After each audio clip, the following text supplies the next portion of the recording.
এটাতে তো আপনারা কষ্ট পেতে পারেন, যাই করেন না কেন নির্বাচন ছাড়া বাংলাদেশে সংকট উত্তরণের আর কোনো পথ নাই।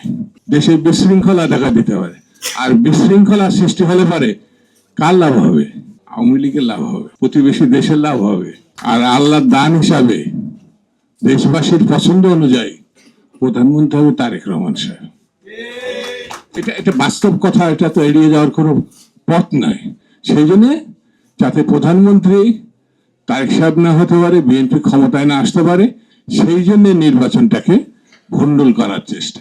এখন যে সরকার প্রবাসী ভোটের যে ব্যবস্থা করেছে সেটা যথাযথ ব্যবস্থা বলে আমি মনে করি, কিন্তু সত্যিকারের ভোটের হাতে যেন যায়। এই পোস্টার ব্যালটটা সত্যি, আমরা যেসব ছবি টবি বিভিন্ন মাধ্যমে দেখছি, এটা যেন ওই জিনিসটা না হয়।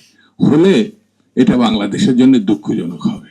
নির্বাচন কেউ কেউ ঠেকাতে চাচ্ছেন, বিভিন্ন বলছেন এটা না হলে নির্বাচন হতে দিব না, ওইটা না হলে নির্বাচন হতে দিব না। এবং আমরা মনে, এটা আমাদের রিপন, ওই যে আমাদের মির্জা আব্বাস সাহেবের সম্বন্ধে যেসব বক্তা কয়েকটা কথা বলছে, সেগুলো তো মুখে আনা ঠিক হবে না। আমরাও একসময় তরুণ ছিলাম, আমরা ছাত্র নেতা ছিলাম, কিন্তু আমার মনে পড়ে না যে আমাদের কোনো সিনিয়র রাজনীতিবিদ সম্বন্ধে এইরকম কটূক্তি বা এইরকম ভাষা আমরা বলি না।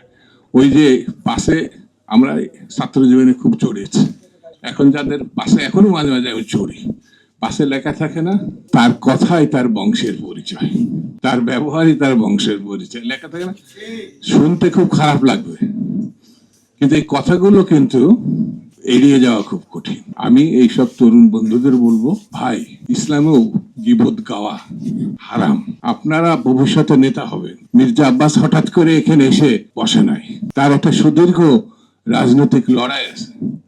তিনি মুক্তিযুদ্ধ করেছেন, তিনি জেল খেটেছেন, তার এমন কোনো আন্দোলন ছিল না, গণতান্ত্রিক আন্দোলন, সেখানে সে ছিল না।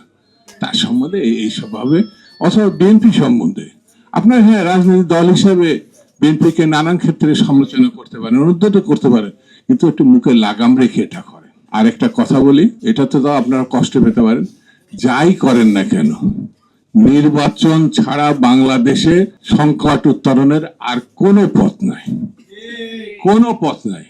এই নির্বাচন ছাড়া দেশে বিশৃঙ্খলা দেখা দিতে পারে, আর বিশৃঙ্খলা সৃষ্টি হলে পারে কার লাভ হবে?